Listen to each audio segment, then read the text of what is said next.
Hello there. It is I. Sorry I can't be there with you all to do this in person, but life has a funny way of just throwing a spanner in the works. So, um, happy Monday. Okay, so my presentation is on food insecurity and the role of the arts in raising awareness, which is kind of a sideways take on this assignment because it's not, food insecurity and something that is directly within kind of that area of research. However, I think it's just as important of an issue to talk about because I think first of all this issue is really close to my heart. The role of raising awareness via the arts, um, and it's something that I've always done. I think we can all participate in raising awareness through artistic endeavors because I think that everyone has something they can do from an artistic standpoint. It might be painting, it might be writing, it could be singing, it could be anything. It could even be cooking. Um, so I think it's a very important issue to talk about. I think, and I hope you agree. It's just a powerful tool. The arts are just so powerful. Okay, so first of all, I'm just going to outline the situation because it's a pretty hefty situation, as we all know from having worked at Toco Hills and our other experiences of food insecurity in our lives and our relationships, in what we've seen, what we've heard, what we might have experienced as well. So, what is food insecurity? As defined by the USDA, it refers to a lack of consistent access to enough food for an active, healthy life, leaving many uncertain about where their next meal will come from. This issue affects approximately 47 million people across the United States each year, including 14 million children, which is devastating. So there are certain things that exacerbate food insecurity. I've listed them there: poverty and unemployment. People with limited financial resources often struggle to buy food consistently, and they may live in areas where affordable, healthy food options are scarce. Frankly, lack of affordable housing. Even with careful budgeting, high housing costs. And expenses, other expenses, inflation, and God only knows what's going to happen with the United States in these next 4 years. But those are factors that affect this issue, food insecurity, because those increasing costs can leave very little remaining for essential needs like food for certain people, for many people.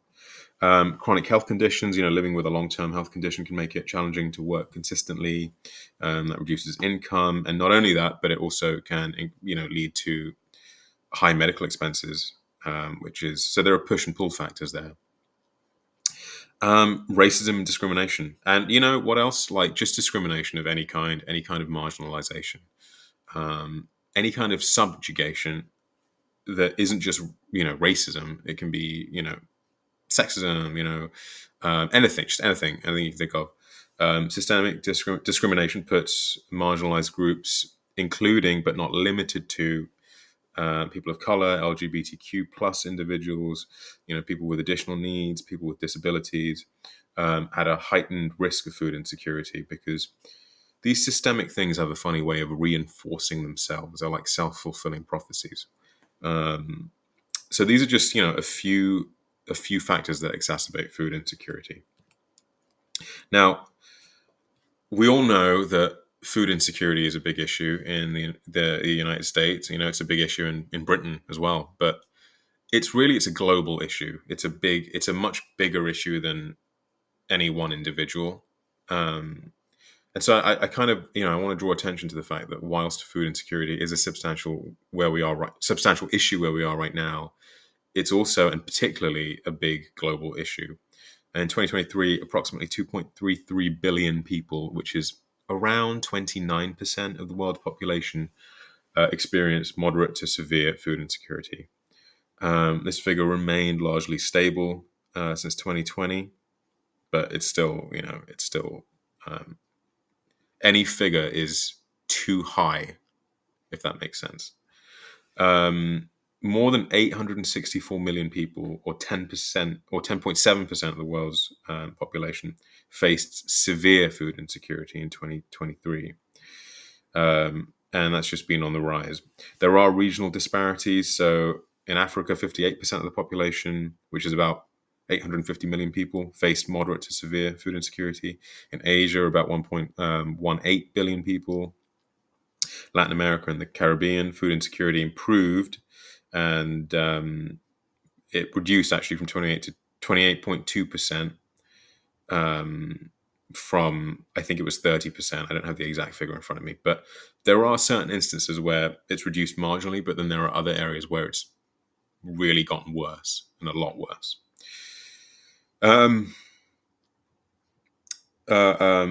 Globally, food insecurity was higher in rural areas, 31.9%, in rural areas compared to urban areas, which is like 25%, I think. But look, despite these kind of minor improvements and these small marginal kind of improvements in some areas, global hunger is still a really troubling issue, and it's at troubling levels. Approximately 9.1% of the global population, which is around 750 million people, experienced hunger and food insecurity in 2023. And obviously, that's a higher figure than pre-pandemic times. So yeah, I want to outline how big of an issue this is. It's huge. Why is this relevant to us? Okay, so in my mind, food insecurity, as we've seen, it's not just a local issue; it's a much broader issue. And it's something that when we come together in our communities, we can only really impact um,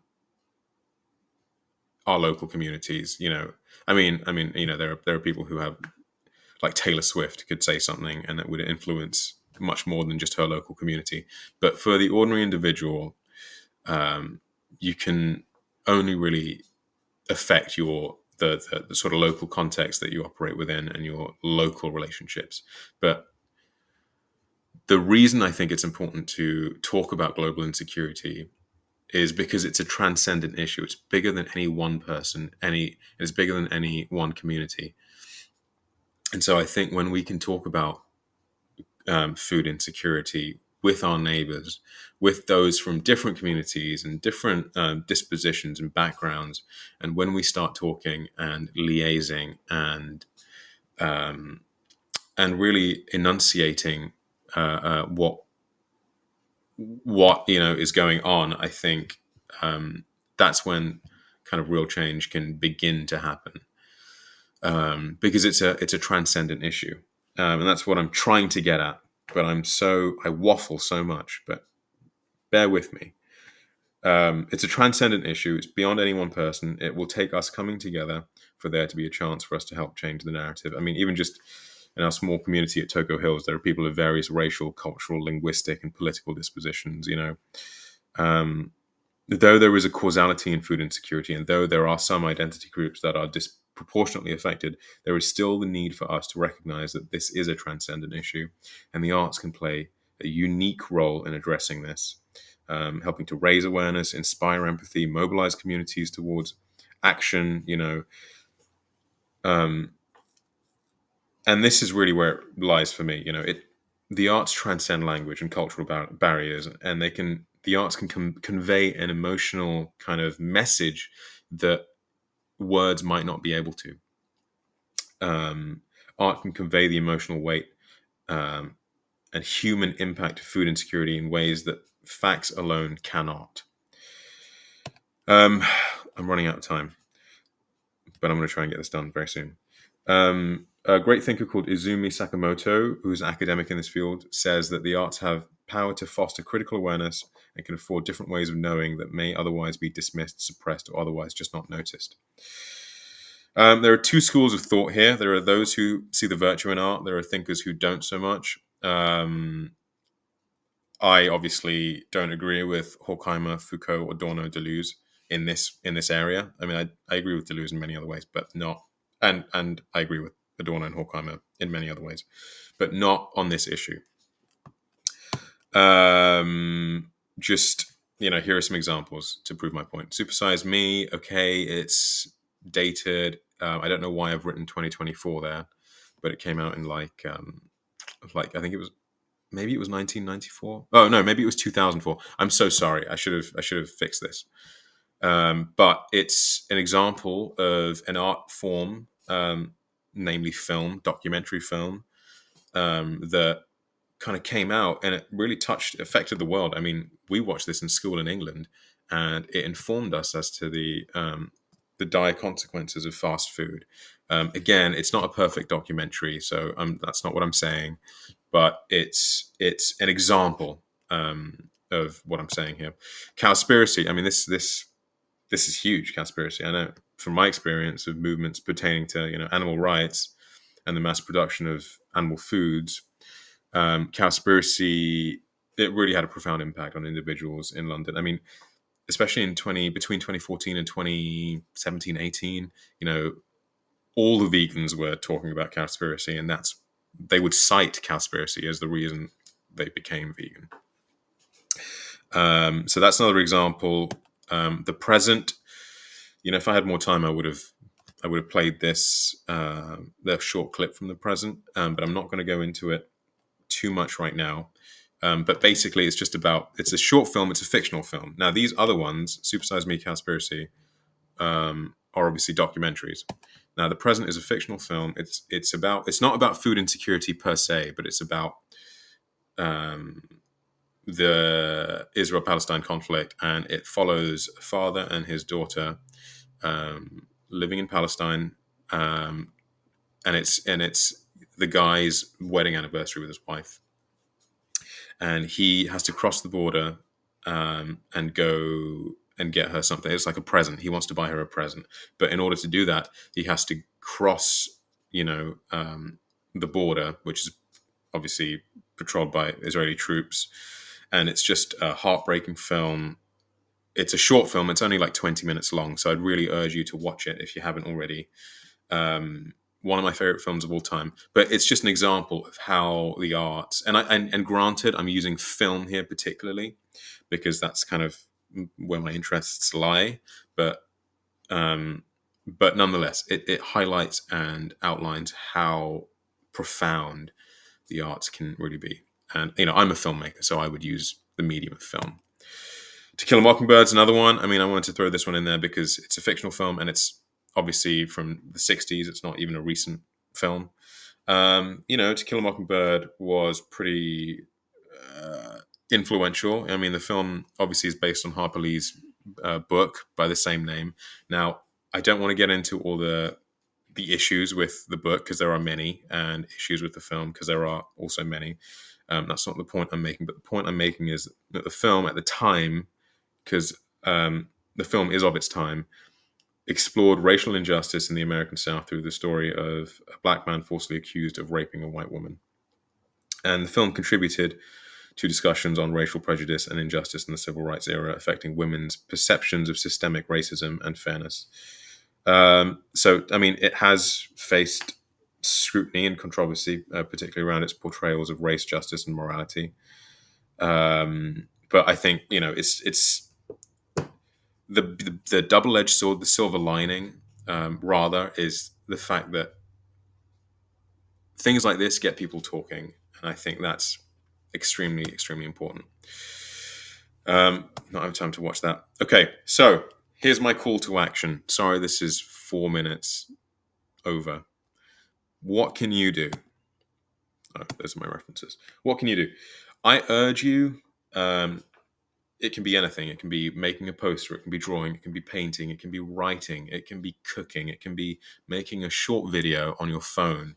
It doesn't have to be, Martin Scorsese level. It can be poetry, and many of you, I know, in our class, we have a pretty creative group. I know Kate likes to read, and I know Daniel, you can sing. Lucas is into music. Susan, I don't know what your artistic kind of gift is, but I know you have one. Cambria, I know you have one too. And I know, Lisa, you're a good cook. So whatever it may be, I urge you all to pay attention to the arts. I think where words fail, an image, a song, a smell, um, a video, a motion picture can really convey the emotion that sometimes words cannot, and sometimes statistics cannot. So that's my call to action for you. I would just encourage you to think about that and to think about what you can do in this way. Thank you so much for listening to my presentation. I'm so sorry it's so long, and I hope you have a great day after this. God bless America.